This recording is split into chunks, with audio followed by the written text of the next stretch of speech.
Shabbat Shalom, nós somos a congregação Moreshet Yeshua daqui de Salvador, Bahia. Hoje estamos na semana, no Shabbat da Parashá Balak, que é a 40ª Parashá, porção da Torá, e se encontra no livro de Bemidbar, conhecido como Números, a partir do capítulo 22, versículo 2, até o capítulo 25, versículo 9. A Haftará Miqueias, a partir do capítulo 5, versículo 6, até o capítulo 6, versículo 8. E a Brit Hadashah, o chamado Novo Testamento, de acordo com a sinagoga Har Tzion, Lucas, capítulo 22. Vamos fazer uma oração? Adonai, em nome de Yeshua, nessa hora que nós vamos estudar mais uma porção da tua instrução, aquele livro que um dia o Senhor disse que deve ser inscrito no nosso coração, que deve ser atar na mão, deve estar como frontais entre os nossos olhos. Tamanha a importância que o Senhor vê nessa instrução, a instrução que produz vida. Estamos hoje estudando mais uma porção desse santo livro. Ajuda-nos a compreender mais da tua vontade, do teu querer, para que possamos melhor andar em teus caminhos. Esse é o objetivo, conhecer da tua palavra para melhor te servir, porque quanto mais conhecemos a instrução do Criador, melhor nos tornamos. Muitas das vezes se estuda e não se torna melhor, porque não se aplica. Para nós, Pai, nós não queremos apenas conhecer, aprender, se encher de conhecimento, nós queremos aprender para viver, para no dia a dia podermos aplicar no trato com o nosso próximo, no trato com as pessoas. Esse é o nosso desejo. Ajuda-nos nessa tarefa, e que a cada Shabat que nos juntamos para estudar a tua palavra, que isso sirva para o nosso crescimento, para melhor nos tornarmos a cada semana, a cada dia. Nós te pedimos, não pelo nosso nome, mas pelo mérito e pelo nome de Yeshua, o Messias. Amém. Hoje são 16 do quarto mês, o quarto mês de acordo com a contagem da Torá, né, de acordo com o calendário oficial civil, é diferente, vocês sabem disso, mas de acordo com o calendário da contagem, o calendário é o mesmo, mas de acordo com o sistema de contagem bíblico, hoje é o quarto mês judaico, dia 16 do quarto mês. Vocês gostaram dessa jumentinha aí, de Balaão? Engraçada essa jumenta, viu?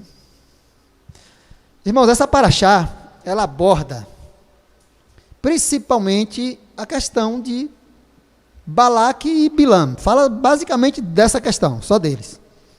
Mas envolve muita coisa, envolve muitas profecias interessantes em relação à vida de Israel, a existência de Israel. Primeiro, Bilam era considerado profeta, e ele era profeta. Como tem até um estudo, você pode consultar depois, para vocês, quem quiser, tiver interesse em se aprofundar um pouco mais, você vai encontrar nesse mesmo canal do YouTube, que você nos assiste agora, tem um estudo chamado Quem Era de Fato Balaão. Lá, o nosso irmão Lorisvaldo, ele ministra um estudo sobre isso, ele aprofunda um pouco mais sobre essa questão. Balaão, ele era profeta. O Números 23, versículo 5 e versículo 16 atesta isso. Profecia igual transmissão da mensagem de Elohim. Existe um pensamento equivocado por muita gente, talvez até pela maioria no mundo ocidental, que profetizar é prever futuro. Basicamente é isso que se acredita. Profetizar é prever futuro, profecia fala de futuro, mas isso é apenas parte da profecia, um detalhe, talvez o menor. Profecia, no sentido mais exato, é proferir, transmitir a mensagem de Elohim. Seja a instrução dele, seja correção. Por que os profetas, traziam as profecias? Porque os profetas tinham exatamente o papel de corrigir o desvio do povo. Se a gente lê Yeshayahu, Isaías, Jeremias, os profetas todos, nós vamos ver que o corpo da profecia, o centro dela, é exatamente chamar a atenção do povo para o erro. Olha, vocês estão fora da rota, vocês precisam fazer techuvá, voltar para a instrução original que foi dada lá no Sinai, que foi dada no deserto. Então, esse é o ponto principal da profecia. Agora, lógico, quando o profeta traz a profecia, automaticamente ele tem que falar, prever futuro, porque ele vai dizer o que vai acontecer se a palavra, a instrução divina não for seguida, quais as consequências, o que, é que vai acontecer no futuro, e vai dizer também o que vai acontecer se ela for guardada. Ou seja, está entranhada, o prever futuro está entranhado na profecia, mas não é o principal, é só um detalhe. E profeta é aquele que transmite a mensagem. Profecia é a mensagem, e profeta é aquele que transmite a mensagem, os Neviim, os profetas. E profetizar de olhos abertos, tem gente que acha que Bilam, né, Balaão, ele estava profetizando em transe, né, que como alguns fazem, né, que entra em transe praticamente e não sabe nem o que está falando. Gente, de olhos abertos quer dizer sem transe, é exatamente o inverso. Ele profetizava de olhos abertos, ou seja, com os pés no chão, sabendo o que estava dizendo, sabendo o que estava fazendo. E aí vem o profeta, o apóstolo Paulo, né, Shaul, e diz que tudo tem que ser com ordem e decência. É por isso que eu sempre chamo a atenção para isso, tenho muito cuidado com isso, quando você chega em ambientes que as pessoas não têm noção do que estão fazendo. Tem lugares, isso aqui eu critico sem medo, porque se criticar o óbvio errado, então os profetas todos estavam errados, porque os profetas criticavam duramente, severamente a postura errada do povo, e Yeshua também fazia isso. Então, quando você chega em um ambiente que as pessoas estão pulando, rodando, não tem noção de nada. Não tem noção de nada. Eu já presenciei várias vezes isso. Você chegar em ambientes que as pessoas estão pulando, rodando, caindo de montões, sem noção de nada do que está acontecendo. Muitos falam coisas que não sabem o que está falando. Se você perguntar, o que você falou? Não sabe? Gente, não tem base bíblica nenhuma. Não tem base bíblica nenhuma. Isso é transe. Aí você está em transe. E não está de acordo com a instrução divina, não está de acordo com o Messias, com os apóstolos de Yeshua, com nada. Está de acordo com as ilusões do seu coração, está de acordo com as ilusões, sei lá, e quem sabe até a influência espiritual terrível. Tenham cuidado com isso. O verdadeiro profeta, ele fala de olhos abertos, ou seja, ele fala sem transe, sabendo o que está dizendo, tendo noção do que está dizendo. Se porventura utilizar alguma língua estranha, ele vai saber o que é que está falando, ele vai saber traduzir, ele vai dizer o que significa. Cuidado com isso, gente, cuidado com isso. Balaque queria enfraquecer Israel espiritualmente para então vencer fisicamente pela guerra, né? Isso é o quê? Crença em armas espirituais. Quando Balaque chama Bilam para atacar Israel de modo espiritual, ou seja, amaldiçoar, para enfraquecer, é porque ele acredita em quê? Em armas espirituais, que existe uma força no mundo espiritual, e a gente sabe que de fato existe. Só que daqui a pouco nós vamos falar um pouquinho sobre isso, que não é bem assim como Balaque acreditava. Existe, mas é de modo diferente. Eu estou apenas só fazendo uns comentários para depois a gente entrar nos textos propriamente dito. Bilam, embora conhecesse a Adonai, Bilam, gente, é Balaão. Balaão, embora conhecesse a Adonai e tivesse uma comunicação aberta com ele, é fato. Inclusive, Lorisvaldo fala isso no estudo que eu acabei de citar, que está no nosso canal. Não dá para você acreditar que Bilam era um homem que só andava a serviço de espíritos malignos, de demônios, e de uma hora para outra Adonai chega e abre uma comunicação com ele ali, plena, e Bilam vê aquilo normal. Ou seja, não encaixa. Se Bilam encalou aquilo tudo ali como normal, é porque ele já tinha uma comunicação aberta com Adonai, ele já era um profeta. Mas no seu íntimo, queria o mal de Israel. Isso não é novidade não, viu gente? Eu creio que muitos aqui conhecem pastores e líderes por aí afora, que está todo dia na sua igreja orando, adorando Adonai, cantando louvores a Ele, mas no íntimo também não gosta de Israel. Lembra que já teve pastor até que defendeu de se arrumar uma terra para Israel em algum outro lugar, na África, qualquer outro canto, para tirar Israel daquele lugar e dar para os palestinos. Um pastor desse tem amor por Israel?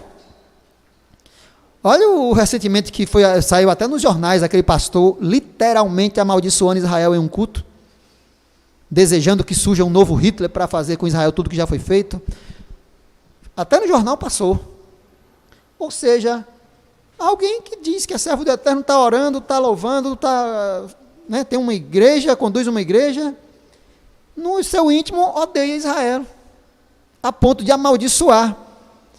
E aí se torna maldito, porque quando alguém amaldiçoa Israel, se torna maldito. Não sou eu que estou dizendo, é a Torá que fala. Adonai fala isso. A pessoa que amaldiçoa Israel se torna maldita. Então, um pastor desse aí, ele é um maldito. É por isso que eu acredito, me desculpem, gente, quem se ofender com isso, mas eu acredito que Martinho Lutero se tornou maldito. Eu não estou dizendo que o cristianismo protestante, cristianismo evangélico é maldito, viu gente? Não estou dizendo isso não. Pessoas são indivíduos que Adonai julga individualmente. Não é um sistema inteiro que ele vai julgar por causa do comportamento de uma pessoa. Não. Eu sei que na igreja, no segmento protestante do cristianismo, tem homens e mulheres santos que servem ao Eterno, e nós conhecemos muitos assim. Mas Martinho Lutero em si, ele se tornou maldito quando ele escreveu aquela maldita carta dos judeus e suas mentiras. Quem achar que eu estou falando bobagem, busque você acha na internet e leia. E compara com o que Adonai fala com quem amaldiçoou o seu povo Israel, e você vai ver se Lutero se tornou maldito ou não. A não ser que ele tenha se arrependido no final da vida dele, de fato se arrependido, porque ele se fez maldito ali. Talvez essa seja uma herança que, infelizmente, a igreja ainda carrega até hoje, por isso que há tanta divisão, tanta contenda, tanta confusão, talvez porque não fechou essa brecha, não corrigiu isso. Então, Bilam, era servo do Eterno, de Adonai, era profeta dele, mas no seu íntimo não tinha bons olhos com Israel, e eu vou falar um pouquinho disso. Mas, em resumo, irmãos, aqui eu chamo a atenção para, por acaso, algum líder desse, algum pastor desse venha nos ouvir depois, eu venho chamar a atenção aqui, e inclusive para conhecidos nossos, pessoas que eu amo, que eu conheço, e que eu sei que não nutre um amor assim por Israel, no fundo tem um ódiozinho ali, para não dizer ódio, né? Porque eu conheço pessoas que odeiam Israel, detestam. Eu pergunto para você que odeia Israel, que detesta Israel, olhe para dentro de você e responda para si próprio, qual o mal que Israel já lhe fez? Você que me ouve, ou em algum momento vai me ouvir, qual o mal que Israel já lhe fez? Para você como pessoa, tem alguma coisa? Procure. Se tem, talvez você tenha motivo, não sei, mas eu duvido que tenha. Qual o mal que o povo de Israel já lhe fez? A existência de Israel traz algum mal para você? Qual? Então, por que você odeia tanto? Sabe por quê? Porque existe uma força espiritual que lhe leva a isso e você não percebe. Não estou dizendo que você esteja endemoniado, com espírito maligno dentro de você, não estou dizendo isso. Mas nós sabemos que nós somos cercados de forças. Espiritualidade, espírito são energias que nós temos energia. Quem tem vida tem energia. O espírito ele é energia e influencia o ambiente. Se você experimente passar o seu braço, quem tem um braço peludo assim como eu, passe seu braço na frente da tela de uma televisão ligada, você vai ver o que acontece. Pegue o cabelo, penteie seu cabelo e depois pega o pente e aproxime de um plástico bem leve, um papel bem leve, você vai ver que ele suga. Só o fato de você pentear o seu cabelo energiza o seu pente. Eu acho que aqui tem os técnicos, energia estática, é isso, Chico? Eletricidade estática, né? Isso influencia. Então você que sem causa nenhuma, Israel, ninguém de Israel ou Israel nunca lhe fez nenhum mal e você odeia a existência de Israel. É porque você recebe influência negativa e não percebe. Ah, mas eu odeio, detesto porque ele faz mal aos palestinos. Será que é por isso mesmo? Você já foi na Palestina saber como é a vida lá? Garanto que muitos dos que já foram lá não tem esse ódio todo, quem conhece de perto a realidade. Mas o cara que está de longe, vendo pela televisão, falar, nutre esse ódio sem explicação. Influência espiritual. E aí eu chamo a atenção para esse detalhe. Em resumo, quando você desaprova aquilo que Adonai aprova, ou odeia aquilo que ele ama, você se torna desagradável a ele. Gente, avalie as Escrituras e veja. Se você reprova aquilo que Adonai aprova, ou você odeia aquilo que ele ama, pode ter certeza que você se torna praticamente repugnante aos olhos dele. Se eu tenho um filho, se alguém odeia meu filho e quer o mal dele, automaticamente eu não posso ver essa pessoa como amiga, vou ver como inimiga. Se alguém é inimigo do meu filho, é meu inimigo. Se alguém quer o mal do meu filho, quer o meu mal. Se alguém chega lá para o meu Samuel, para o meu Levi, e vai fazer algum mal contra eles, eu prefiro que faça comigo. Porque vai doer mais se eu ver fazer contra eles do que fazer em mim mesmo. Adonai vê o seu povo, os seus filhos assim. Adonai falou que Israel é o meu primogênito, ou seja, não importa como Israel anda, porque as pessoas só veem Israel, aquele pedacinho de terra ali, aqueles que habitam lá e que muitos nem sequer creem em Yeshua. Israel é mais do que isso, Israel é aquilo, e mais os que estão espalhados pelo mundo todo, inclusive aqui tem muitos crentes em Yeshua, que anda buscando guardar a instrução divina, crendo em Yeshua, como Apocalipse diz, que os verdadeiros servos do Eterno é aquele que guarda os mandamentos de Adonai e tem a fé no Messias e Yeshua. Apocalipse fala disso 3 vezes. O livro que fecha as Escrituras, ele fala isso 3 vezes. Que o verdadeiro servo do Eterno, os verdadeiros servos do Senhor é aqueles que guardam os mandamentos. Onde é que estão os mandamentos? Na lei de Moisés, na Torá. E tem a fé no Messias e Yeshua. Ou seja, é preciso essas 2 coisas para que a pessoa seja verdadeiramente servo, agradável aos olhos de Adonai. Então Israel é uma coisa ampla, é aquela terra, é aquele povo que está lá, os que têm sangue, judeu, ou os que estão na aliança por abraçar a aliança, e os que estão espalhados pela terra, é algo amplo. Se você desaprova isso, você pode ser desaprovado por Adonai também. Não tem como você amar Adonai e odiar Israel. Se você ama Adonai, diz que ama Adonai e odeia Israel, pode ter certeza, quem me ouve, o seu amor a ele não é verdadeiro, é uma coisa meio enganosa. Você acha que ama, porque todo mundo diz que Adonai é bom, que Deus é bom e tal, mas no fundo, não está correto, tem algo errado. As Escrituras, se você acha que eu estou mentindo, pega as Escrituras e vai ler. É impossível amar a Adonai de fato e odiar Israel. Esse Israel que significa a terra de Israel, o povo que ali está, os que têm aliança com ele, os que têm sangue hebreu e os que estão espalhados na terra. Esse corpo que anda baseado na instrução divina, que tem Yeshua como Messias, principalmente esse, não há como amar Adonai e odiar isso. Se você que me ouve é um desses, corrija sua caminhada, corrija sua crença, porque tem algo errado.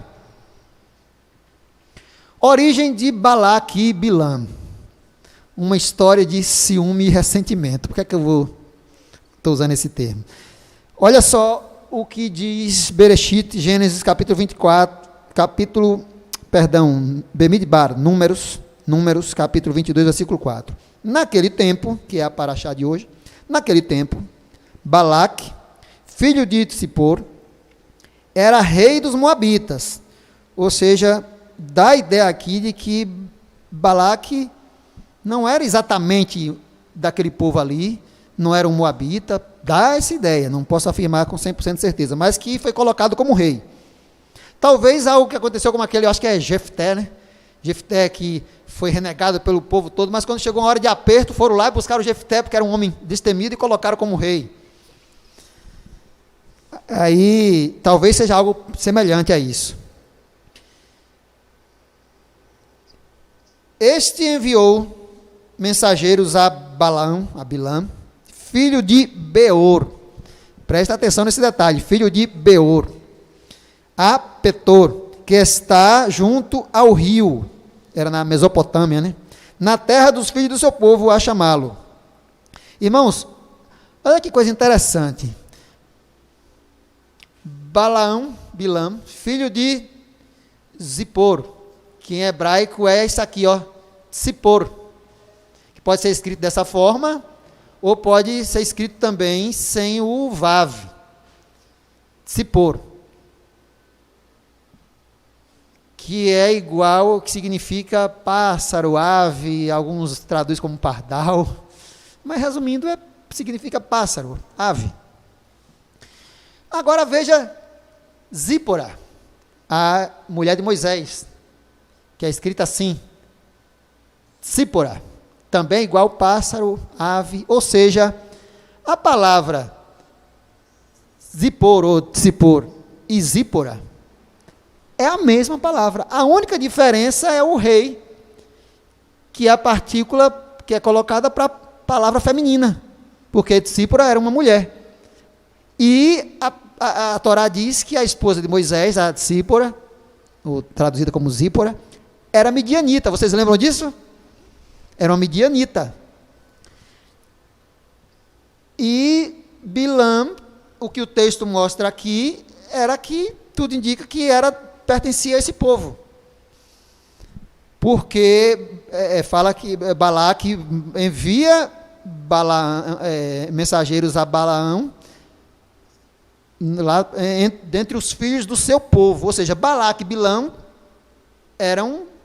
pertenciam ao mesmo povo. Quando nós vemos que o nome filho de em Zippor, deixa eu ler aqui de novo para não me confundir. Balaque, perdão, eu estava falando Balaão, mas Balaque, filho de Zippor, Balaque. Por enquanto eu estou falando de Balaque, me desculpe aí que eu confundi as coisas. Balaque, ao que tudo indica aqui, era midianita.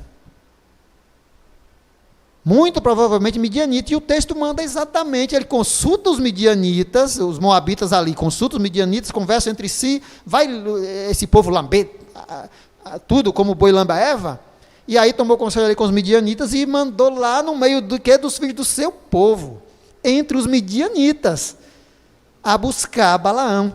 E aí quando a gente vai para a esposa de Moisés, que era uma midianita, o texto mesmo diz que era uma midianita, ela tem o mesmo, é filha do mesmo patriarca, Zippor. O nome é exatamente igual, só acrescenta o rei, porque é feminina, Zípora. E tem o mesmo significado, ou seja, a mesma palavra, a raiz é a mesma, a palavra é exatamente a mesma. Ou seja, isso, Loures, no seu estudo você fala isso, Balaque de fato era certamente um midianita. E Bilam, Balaão. Gênesis 36, 32. Reinou, pois, Gênesis 36 está falando da descendência de Esaú. Vocês lembram, né? Esaú teve vários filhos e se tornaram príncipes. E os filhos de Esaú, um deles era chamado de Bela, né? Belá. Gênesis 36, 32. Reinou, pois, em Edom é Esaú, né? Bela, filho de Beor. E o nome da sua cidade era Dinabá.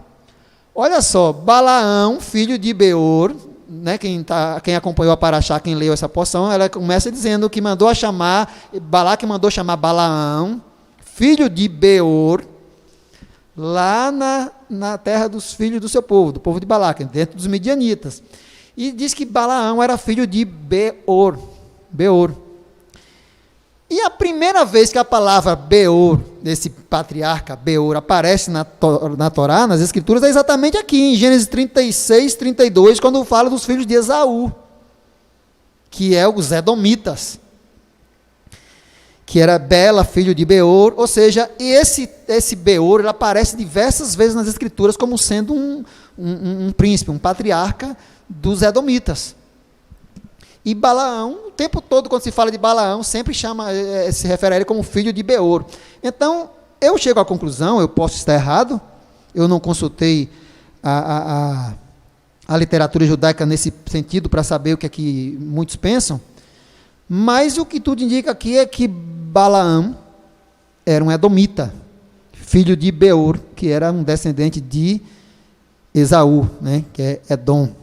Então, muito provavelmente, Balaque era midianita, ou poderia ser, de fato, um moabita, ou um edomita também, ou amonita. Amon era um dos filhos de Ló.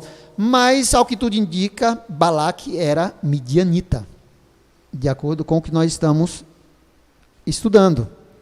E Balaão, era provavelmente um edomita, porque era filho de Beor, um descendente de Esaú, edomita. E aí nós sabemos que midianitas, ismaelitas, midianitas, moabitas, todos tinham um ciúme já natural ali desde nascença com os israelitas. Moabitas e midianitas, ou midianitas e moabitas, como está aqui escrito, tinham laços de parentesco e se mantinham misturados.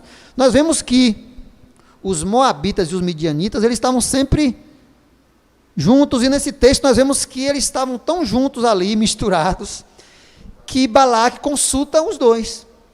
Balaque consulta os edomitas, os midianitas, ao mesmo tempo parece ser o mesmo povo ali, porque tão junto que estão, e envia mensageiros a Bilam. Eles estavam juntos, misturados. Então eles tinham laços de parentesco, porque vinham todos do mesmo tronco, que é Abraão, e nutriam todos esse ciúme. Ismaelitas, edomitas, moabitas, amonitas, todos nutriam ciúmes dos israelitas. Gente, isso é fato, quando a gente vê nas Escrituras. Os ismaelitas são o quê? Os filhos de Ismael, que desde o princípio, desde pequeno, você já via que havia uma rivalidade ali entre Ismael e Isaque. Ismael começava a caçoar, como se diz, de Isaque, a ponto de Sara enxergar logo aquilo e manda separar. Abraão resiste, Adonai aparece, Abraão, olha, faz o que Sara está dizendo, e separa.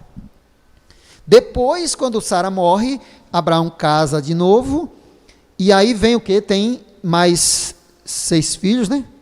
5, né? Mais 5 filhos, e dentre eles, Midian, que é o patriarca dos midianitas, ou seja, na raiz aí o ciúme. Então, irmãos, edomitas, aí é que o ciúme aperta, porque Edom, que era Esaú, teve aquele problema com Jacó. E aí é que a coisa, o problema o problema piora. Moabitas e amonitas, os 2 filhos de Moabe e Amon, os 2 filhos de Ló. Ou seja, esse povo todo, nós vemos pela história bíblica, que nutriam ciúme contra Israel.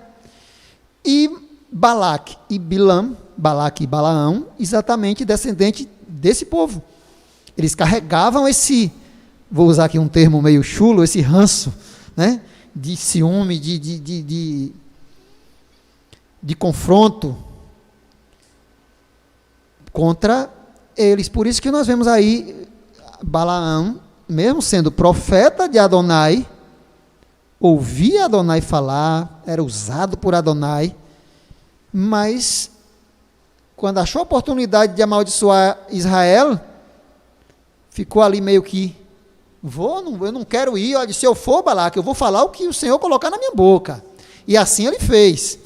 Só que fica claro para nós que ele, ao mesmo tempo, ele queria duas coisas ao mesmo tempo. Ele queria fazer a vontade de Adonai, mas estava ansioso pelo dinheiro e prejudicar Israel, porque ele sabia que o intento de Balaque era amaldiçoar Israel. Para quê? Para enfraquecer e vencer, combater. Alguém que ama Israel, alguém que entende de fato o propósito que Adonai tem com Israel, né? Escolheu Isaac, aí mantém aquela linhagem, estava no auge do início de tudo isso. Alguém que entende isso vai querer entrar nessa? De amaldiçoar esse povo, para enfraquecer esse povo, o povo que Adonai separou para levar à frente um propósito, manter santo uma linhagem, porque Adonai escolheu aquilo ali. Vai entrar nessa? Não vai. Então fica claro que Balaão, ele servia Adonai, amava Adonai, dizia que só ia fazer o que ele mandasse, mas no fundo ele nutria algo negativo contra Israel. Ele estava desejando ali, procurando uma brecha para poder ganhar o dinheiro de Balaque e amaldiçoar Israel. Ou seja, existia um pouco de ganância por dinheiro e, ao mesmo tempo, algo negativo contra Israel. Não tem como. Porque se alguém chega para você, vocês que me ouvem aqui, se alguém chega para vocês, olha, toma aqui X valor para você comprar sua fazenda, seu carro, sua casa, tudo que você deseja, vá lá em Israel e solta uma bomba lá em Israel, ou lança uma maldição lá que vai acabar com Israel, vai enfraquecer, e nós vamos ver, em pouco tempo Israel vai estar destruído. Vocês aceitariam? Eu duvido que vocês aceitassem. Não importaria o valor, duvido. Como tem um irmão nosso, que um dia ele falou para mim que o maior temor dele, que ele é das Forças Armadas, que o maior temor dele é de que um dia o Brasil entre em guerra com Israel. Que ele preferia desertar, fazer qualquer coisa de que entrar em guerra contra Israel. Eu achei lindo e maravilhoso quando ele falou isso. Ele é um militar, ele está a serviço das Forças Armadas, mas se um dia o Brasil cair na bobagem de entrar em guerra contra Israel, ele diz que prefere desertar, fazer qualquer coisa, a punição que vier, mas ele não entra em guerra contra Israel. Gente, isso é lindo e maravilhoso. Ou seja, não tem valor, não tem dinheiro que faça esse irmão combater contra Israel, mas no coração de Balaão não existia isso. Ele queria agradar a Adonai, fez de fato a vontade de Adonai, mas no seu coração ele desejava prejudicar Israel, e ao mesmo tempo, eu nem vejo o valor do dinheiro como algo tão importante para ele ali. Eu acho que a ambição por dinheiro naquele momento ali era menor. Sabe por que eu acho que era menor? Porque no final ele perdeu isso. Balaque não pagou a Balaão. Porque no final o que dá ideia é isso. Quando Balaque viu ele abençoando Israel, ele bateu palma, opa, não, já 3 vezes só abençoa? Aí Balaão confirma que o que ele já havia dito, pode me dar todo o teu ouro, tua prata, eu não quero, se Adonai não mandar fazer isso. Então, naquele momento ali, o desejo, a ganância por dinheiro, eu acho que era menor do que o desejo, no fundo, de prejudicar Israel. Realmente esse povo é muito ousado, eles estão conquistando tudo. Ele não nutria um amor por Israel. Então, eu acho que isso era maior do que o amor ao dinheiro ali, naquele momento. Isso é muito sério. Isso é muito sério. Só que a maldição é impedida, é aqui a questão que Balaque não entendia. A maldição é impedida se o destinatário não for digno dela. O mesmo acontece com a bênção. Tanto uma quanto a outra, tanto a bênção quanto a maldição, não podem ficar apenas no campo das palavras. É necessário uma realidade prática por parte do destinatário. As pessoas costumam dizer, a palavra tem poder, e de fato tem. Só que as palavras sozinhas não tem tanto poder assim não. A palavra de Adonai, sim, é criadora. Ele falou e as coisas acontecem. Mas nós, seres humanos, a palavra somente, ela tem poder? Tem, mas é um poder limitado. As palavras, ela têm poder quando elas são unidas com a ação. por exemplo, oração. Nós sabemos que existem orações diversas para tantas coisas e nada acontece. Se você ora pedindo a Adonai, por exemplo, vou fazer uma viagem e ora pedindo proteção para que não aconteça acidente, mas você aí viaja num dia de chuva com os pneus do carro tudo careca. Você está tentando o seu Deus. A sua oração não tem muito, não faz muito sentido. A não ser que você não tenha condição nenhuma de trocar, você está lá com o seu carro na garagem com os pneus carecas, já decidiu, não vou rodar com esse carro enquanto eu não trocar, mas não tenho condição financeira de trocar, aí chega alguém lá de última hora, bate na sua porta, presta um socorro aqui, a pessoa está morrendo e você não tem o que fazer, você tem que sair com o seu carro para dar um socorro. Aí eu acredito que a sua oração Adonai vai ouvir, Senhor, eu projetei não sair com esse carro enquanto não trocar esses pneus, mas não tem outra opção, a pessoa está aqui morrendo e só tem eu para socorrer. Me ajuda, não deixe que esse carro venha a derrapar, perder o controle e causar um acidente.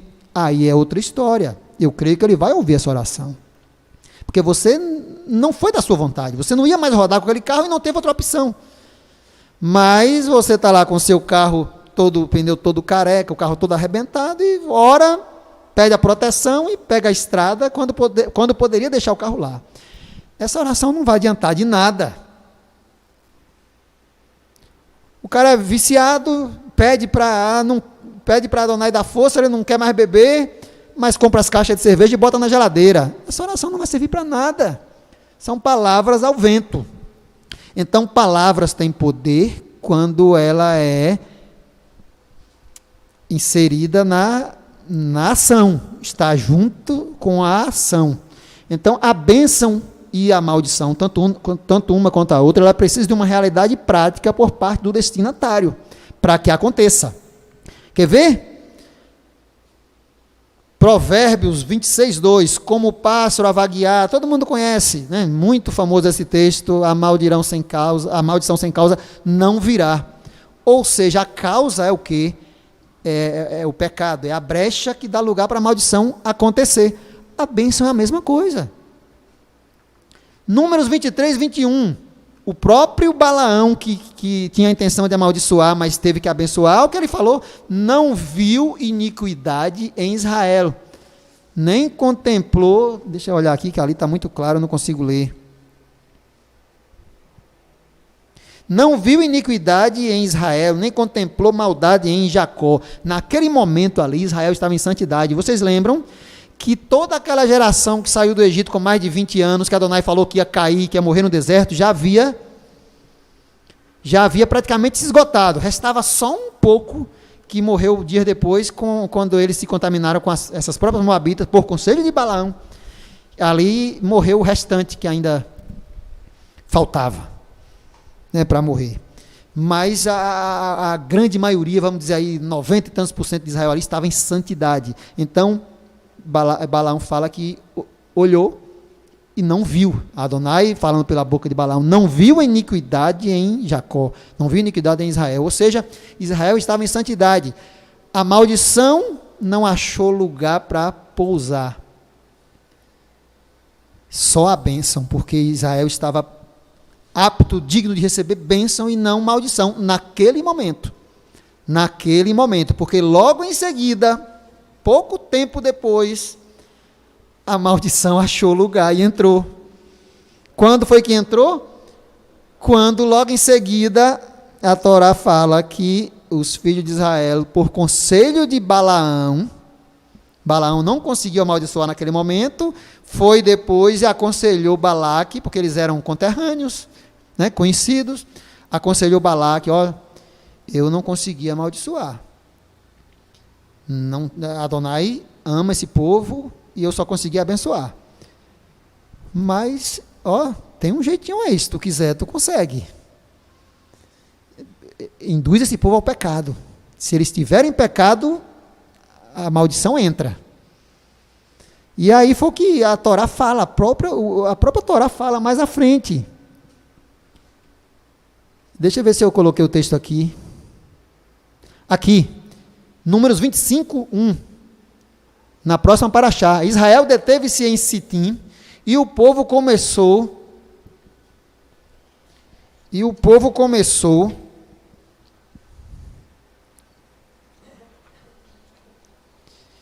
E o povo começou a prostituir-se com as filhas dos moabitas.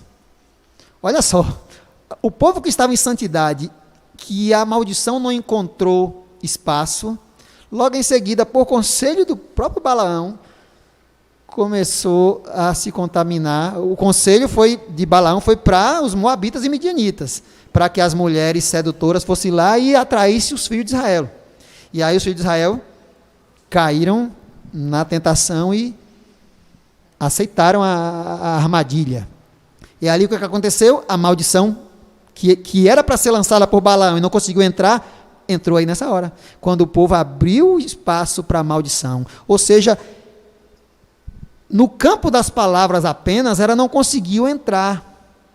Mas na hora que houve algo prático, algo do dia a dia, pecado, transgressão, aí abriu espaço para a maldição entrar. E aí o texto fala que morreram milhares de pessoas por causa desse pecado.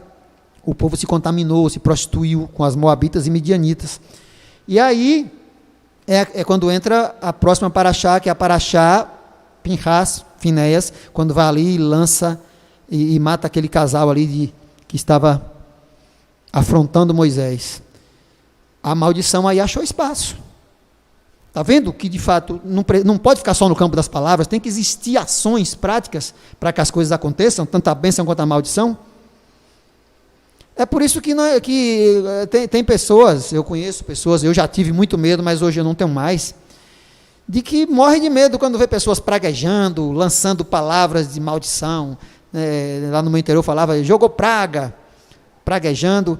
Se você estiver igual Israel estava nesse período de santidade, a maldição não encaixa, não entra, não acha espaço. Agora, quando a pessoa dá brecha através de pecado, aí é a questão prática que precisa para as palavras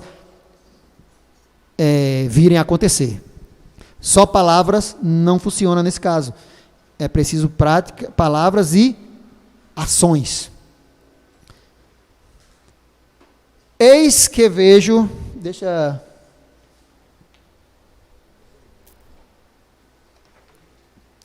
versículo 6, Números 21, versículo 6. Eis que vejo que veio um homem dos filhos de Israel e trouxe a seus irmãos uma midianita à vista de Moisés. Certamente esse homem aqui, ele pensou, ora, Moisés, ele mesmo é casado com uma midianita, então o que ele pode dizer, eu trazer uma midianita? Não é descendência de Abraão também? Aí foi lá e trouxe, à vista de toda a congregação dos filhos de Israel, chorando eles diante de da tenda da congregação, porque a praga já tinha começado, já estava morrendo muita gente. Aí o cara vai lá, pega uma midianita e traz para se prostituir ali, diante de Moisés e de todo o povo, confrontando Moisés, porque acha que Moisés tinha casado com a midianita, só que Moisés tinha casado com a midianita de modo legítimo. O pai da midianita deu a Moisés como esposa, houve a coisa era legal. E a Torá ainda não tinha sido dada, escrita, mas independente disso, Moisés era casado com uma midianita de modo legal. O pai da midianita deu a Moisés como esposa, houve ali um casamento, era legal. E aí, nesse caso aqui, não, o cara vai lá e prostituição pura, mas ele acha que podia. E aí o que aconteceu? Aí nesse caso morre o restante do povo de Israel, que ainda faltava morrer, daqueles que saíram do Egito com mais de 20 anos, e que Adonai falou que não entrariam na terra, acaba aí. Aí quando está sendo preparado ali tudo para entrar em Canaã, e aí entra só os que realmente foram dignos de entrar.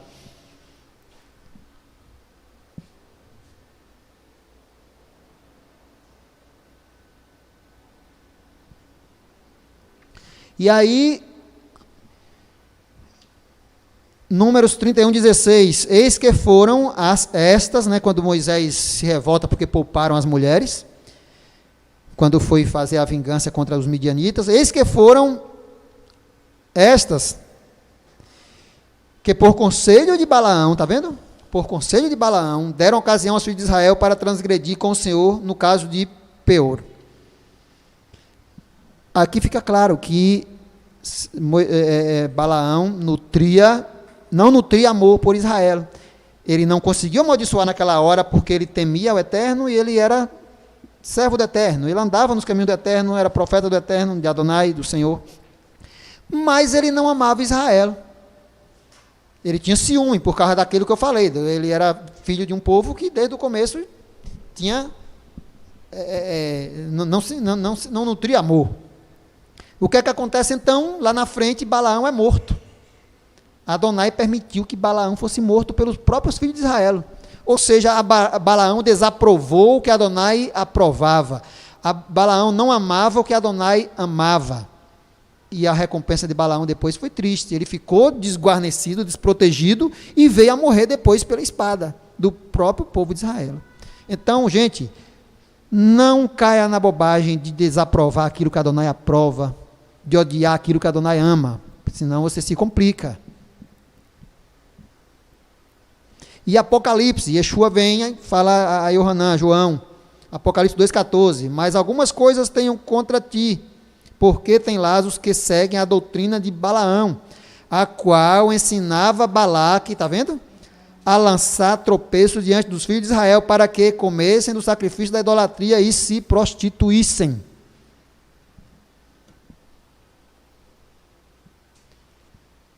Yeshua vai bem no ponto, na veia da coisa, ensinava Balaque a atrair os filhos de Israel com mulheres bonitas, né? Dizem que as midianitas eram sedutoras, moabitas, e eram tão bonitas realmente que você vê o caso de Ruth, que Ruth, não é a Ruth daqui, de Luiz, mas a Ruth lá de Boaz, era tão bonita que Boaz, quando viu, não pensou duas vezes, olha, eu resgato, eu caso com ela, a coisa legal, do modo legal, cumprindo toda a lei, mas ele, quando viu, achou a mulher certamente linda, porque pela descrição ali ela era bonita, chamava a atenção. As moabitas e midianitas eram bonitas. Então Balaque pegou isso aí, ó, aqui a isca para os peixes, venha, filho de Israel, e abriu a brecha para a maldição.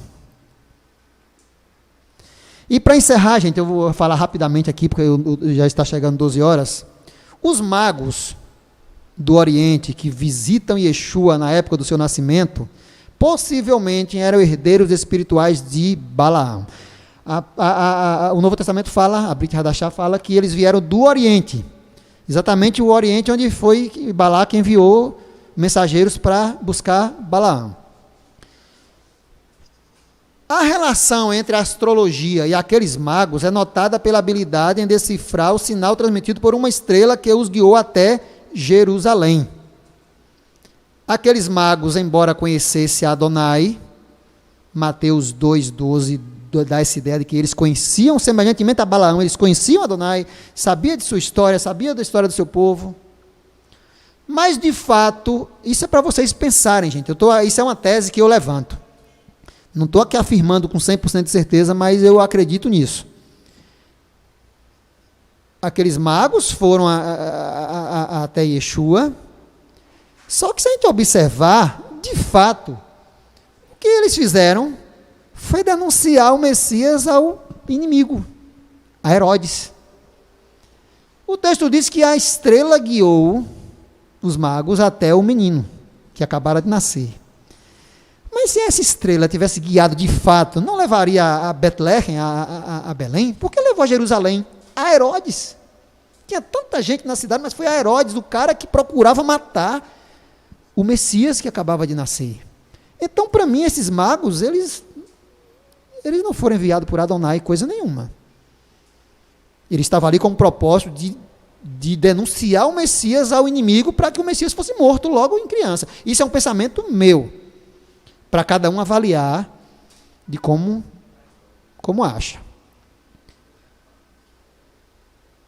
É importante notar, eu escrevo para não esquecer, quando é algo bem interessante, é importante notar que, mesmo sendo guiados por tal estrela, essa estrela aqui, a chamada estrela de Belém, mesmo sendo guiados por tal estrela, eles não foram direto para Betlehem, casa de pão, que é Belém, onde Yeshua nasceu, e sim a Jerusalém, ao encontro de Herodes, Mateus 2, 1 e 2, deixa isso bem claro. Eles não foram ao lugar onde o menino estava, eles foram a Herodes, que estava catando o menino para matar. Aí ele chega, ó, e vai lá e se encontrar, volta aqui que eu quero ir também levar presente, porque ele queria matar. A descrição fala isso. Muita gente acredita que esse texto é apócrifo, foi inserido. Gente, não é não. Se você pegar os detalhes, cruzar a questão essa história de Balaque, Bilam, cruzar com isso aqui, você vai ver que a coisa é profunda. Só que não é fácil de entrar no cerne da questão, é algo espiritual muito grande. Esse texto, eu tenho convicção, eu não tenho dúvida nenhuma, esse texto não é inserção, esse texto é original. Inclusive a Brit Hadashah quase toda. O que falta em muita gente, inclusive em nós, às vezes já faltou muito em mim e ainda falta, é entender. A Brit Hadashah é um livro muito profundo, gente. Alguns acham que Roma mexeu tudo, corrompeu tudo. Roma tentou fazer isso, mas não conseguiu. Corrompeu algumas coisas, adulterou algumas coisas, mas a tônica da Brit Hadashah, ela está aí. Basta olhar com cuidado que você encontra. Ele é um livro fantástico. Não é à toa que muitos rabinos aí, como o Shulam e outros, se deleitam lendo a Brit Hadashah. Ela é muito mais profunda do que talvez vocês imaginem, que nós imaginemos. Eles não foram a Belém, eles foram para Jerusalém. A estrela que está guiando ali tinha uma intenção. Ó, você não vai ao lugar do menino não, você vai primeiro ao inimigo dele. De Belém eles não voltaram a Herodes devido à intervenção divina por meio de sonhos. Quando foram então avisados para não voltarem, pois Herodes queria matar o menino. Ou seja, eles em si, os magos em si, eles não tinham maldade. Mas eu acredito que eles, embora sem maldade, eles estavam se deixando usar por uma força espiritual que eles talvez nem entendiam, não sabiam, porque senão se eles tivessem a maldade, eles não iam levar a sério o sonho e assim mesmo. Eles, ora, esse sonho está dizendo isso aqui, mas eu não vou dar ouvido, eu vou lá e vou denunciar. Então eles estavam meio que às cegas, fazendo algo que não era bom, mas às cegas, com a melhor das intenções. Veja que quando é Adonai falando, Adonai não dá sinal através de estrelas. Você conhece algum relato nas escrituras de Adonai falar com alguém através de estrela? A estrela, ó, essa estrela vai seguir para tal direção e você... Não. O único fato que aparece de alguém olhando para algo que é sobrenatural é a nuvem no deserto, o fogo no deserto, mas estrela, alguém se guiar por uma estrela, isso é coisa de astrólogos. E é o que tudo indica que esses magos eram. E o nome já diz. Então, quando Adonai de fato se comunica com eles, se comunica através de sonho, para eles não irem até Herodes. Aí foi Adonai que falou, mas quando foi a estrela, eu não acredito que foi Adonai. Eles estavam, certamente existe algo por parte de Adonai nos astros, lógico, porque é ele que criou tudo, existia um sinal e eles conseguiram decifrar esse sinal, mas que Adonai mandou eles, não, eles seguiram o sinal da estrela, né, pela astrologia que eles entendiam muito, mas foram por conta própria, não mandado por Adonai, isso é o que eu penso. Veja que quando a mensagem veio, de fato, da parte de Adonai, foi dada através de sonhos e não por astrologia. Mas, o que os moveu para ir a Jerusalém, ao invés de ir a Belém? Ver o Messias que acabara de nascer. O que certamente moveu eles a ir a Belém, ou ir à terra de Israel, foi certamente uma profecia do próprio Balaão, que, já vou terminar, viu gente? Uma profecia do próprio Balaão que diz, 24:17, quando Balaão está profetizando, vê-lo-ei, mas não agora, contemplá-lo-ei, mas não de perto. Uma estrela procederá de Jacó, e um cetro subirá de Israel, que ferirá os termos de Moabe. Vocês conhecem, não precisa nem ler todo. Então, certamente, eles se basearam, conheciam essa profecia, e embora o texto aqui não esteja falando de estrela de fato, esteja falando, eu creio, né, que esteja falando do Messias que viria, a profecia de Balaão está falando do Messias que viria, mas eles associaram a uma estrela, e deve existir de fato algum alinhamento planetário e tal, que determinava os tempos, o que estava a ocorrer, e eles conseguiram decifrar, só que não foram a Belém, foram a Jerusalém, denunciar o Messias ao rei que queria matá-lo. E Lucas confirma o que Balaão profetiza: e reinará eternamente na casa de Jacó, e o seu reino não terá fim. Esse é Yeshua. Bendito seja ele. Esse é o Messias enviado de Adonai, a estrela que procederá de Jacó. Nós cremos que é Yeshua. Essa estrela veio, ela é Yeshua, e nós aguardamos a sua vinda. Não sei se eu consegui ser claro para os irmãos.